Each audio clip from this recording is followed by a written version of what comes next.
I decided for some crazy reason I was going to make pavlova today for dinner. I'm going to tonight. And I'm going to make this fancy one that I really like making that I think I invented.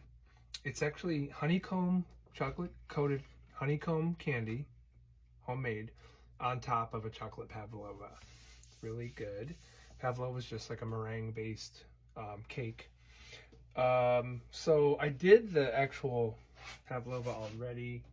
That's in the oven cooling right now, but I made the this honeycomb candy.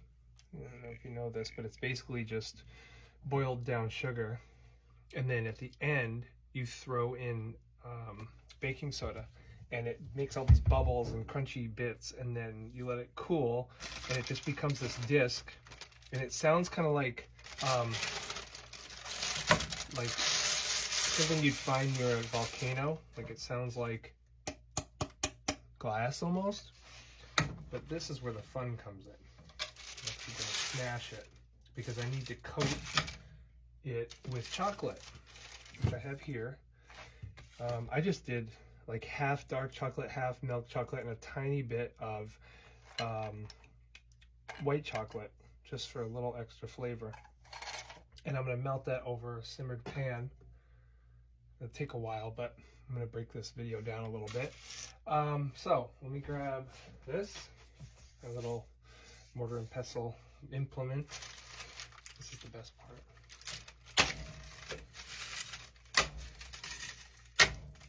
If you look, you can see these little crunchy sections.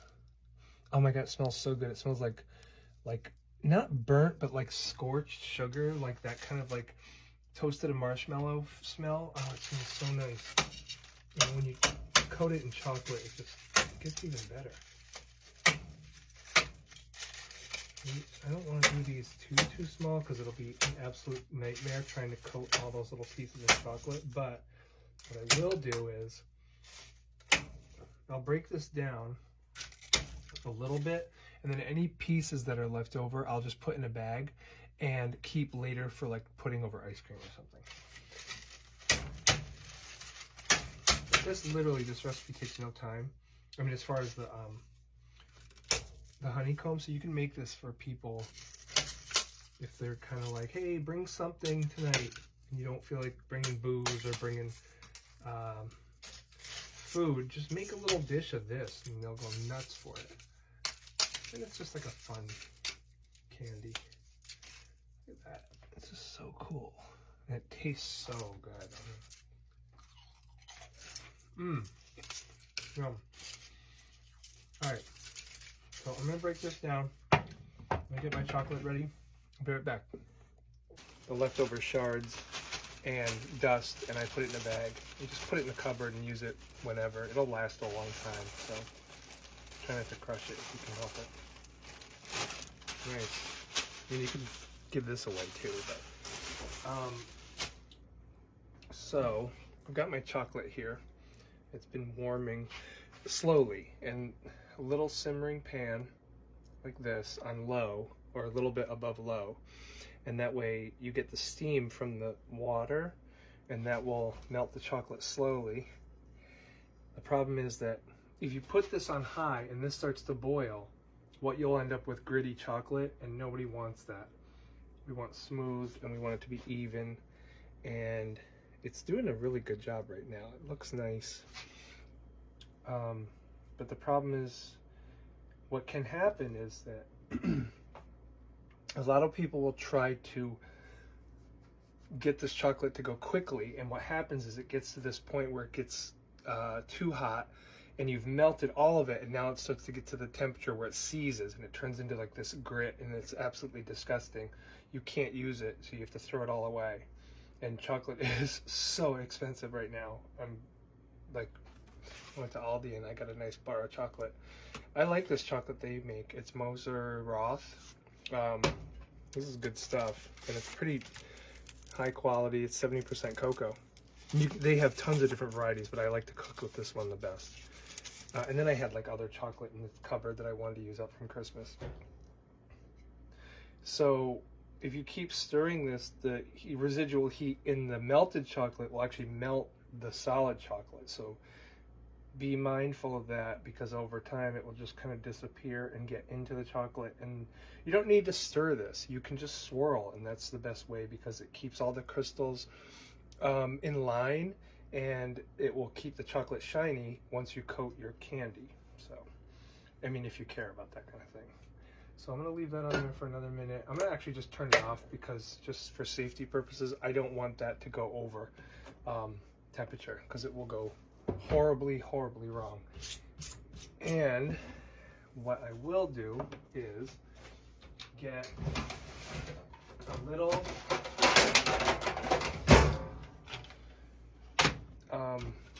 quarter sheet, and I'm going to grab that paper from earlier, and I'm just going to cut it evenly so it sits at the bottom like that.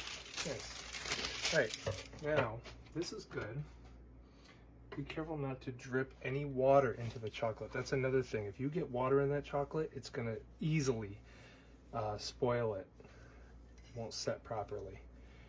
That bottom of that dish is very hot from that boiling water. So I'm just going to swirl, make sure all my little pieces are melted properly. Looks nice. And I'm going to start dipping. I have this little implement that I absolutely love. It's probably for like surgery, but I use it for baking because it helps me with little detail stuff like this. But it's basically like a long surgical or a long thing for science, you know, whatever. So here's how we do this. Take the pieces, drop them in. I just turn them over a couple times.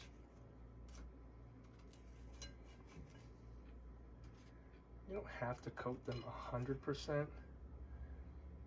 I just want to make sure that I don't leave too much extra chocolate on here, because it will just pool at the bottom and get wasted. So I'm gonna like shake these and kind of get a little bit of that chocolate that's dripping off. Place those here. This may need to stay warm-ish, so I'm gonna just leave this on the pan. It's off, obviously, but it is still hot, so that will keep the chocolate smooth and melted while I do this. That's that. Take a few of these, let them drip off. And all right, let me do some of these and I'll be right back. Okay, so basically I coated about a dozen or 15 of these pieces of honeycomb with chocolate, let them cool completely so that all the chocolate is stable. I'm actually going to melt a little bit more chocolate because I want to finish these and maybe bring them to work for people. But what the fun thing is that I'm actually taking that honeycomb, and that's going to go on top of this pavlova. So this is basically just a meringue cake. It's going to have to cool completely. It takes like 2 hours. But once that's done, I'm going to do really nice whipped cream, put that over the top, put these pieces over the top of that, and then just do a little shavings of chocolate and maybe cocoa powder. And that's it. It's a really nice dessert. It's so light. It's like every single element in here is air-based. So you get this really nice, fluffy, light. It's almost like in the idea of how light like a tiramisu tends to be. You could feel like you could eat a whole pan of it. But that's it. Maybe I'll get a picture for you.